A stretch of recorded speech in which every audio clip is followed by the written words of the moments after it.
मनुष्य कभी बलवान नहीं हो सकता है, चाहे उसके जीवन में कितनी ही समृद्धि क्यों ना हो। समय बलवान है। मनुज बली नहीं होते हैं, समय होत बलवान। भीलन लूटी गोपियां, वही अर्जुन वही बाण। व्यक्ति का जब तक समय बढ़िया चलता है वो अपने आनंद में रहता है, न वो सत्संग करता है, न वो भगवान का भजन करता है। पर जब समय करवट बदलता है तो राजा को भी रंक बनने में देर नहीं लगती है। फिर वो जीवन भर रोता है और पश्चाताप के अलावा उसके जीवन में कुछ शेष नहीं बचता है। भगवान के भजन में यदि व्यक्ति को कष्ट भी हो रहा है, भगवान की कथा में यदि गर्मी भी लग रही है, तो व्यक्ति को दुखी नहीं होना चाहिए। भाई गर्मी लग रही है, आपका मन हो रहा होगा कि क्यों हम कथा में आए, उससे बढ़िया तो हम पंखे के नीचे सोए रहते हैं। पर भगवान कहते हैं कि मेरा भजन सरल से भी सरल है और कठिन से भी कठिन है।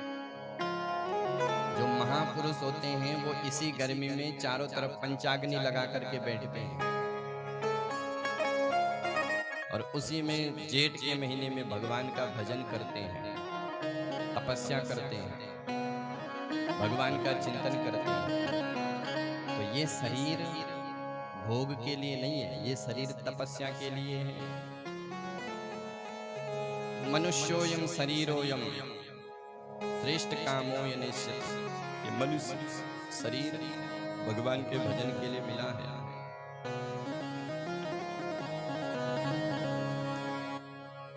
तो भगवान की कथा भगवान की ही कृपा से मिलती है। जिस पर भगवान कृपा करते हैं उसको भगवान संतों का संग प्रदान करते हैं और संतों के संग से जीवन के जो विकृत संस्कार है वो सुधर जाते हैं और जीव शुद्ध बुद्ध और मुक्त हो जाता है।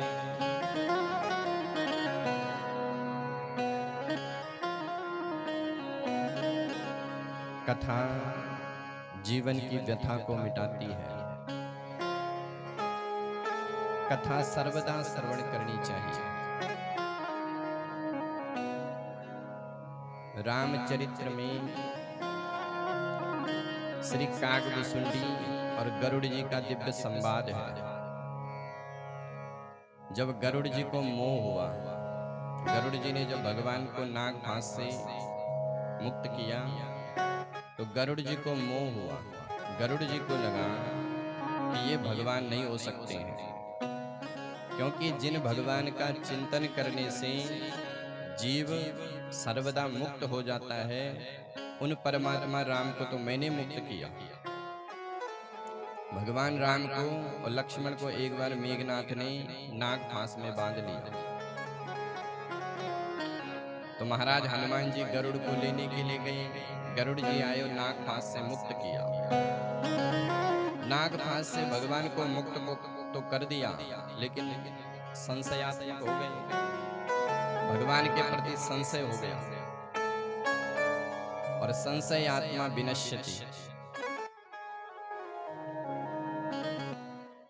हम लोगों को भी संशय हो जाता भगवान पर। कभी कभी हम भगवान से कहते कि हमारा ऐसा काम हो जाए, या नहीं होता है तो हम भगवान पर संशय करते हैं। तो गरुड़ जी को संशय हुआ। गरुड़ जी नारद जी के पास पहुंच गए। नारद जी ने कहा कि गरुड़, तुम ऐसा करो कि तुम इंद्र के पास जाओ, इंद्र तुम्हें समाधान बताएगा। गरुड़ इंद्र के पास पहुंचा, इंद्र ने भी समाधान नहीं बताया। फिर ब्रह्मा जी के पास आए, ब्रह्मा जी ने भी समाधान नहीं बताया। फिर गरुड़ भगवान विष्णु के पास आया, फिर भी समाधान नहीं बताया। तब महाराज गरुड़ जी भगवान भोलेनाथ के पास पहुंचे। गरुड़ के मन में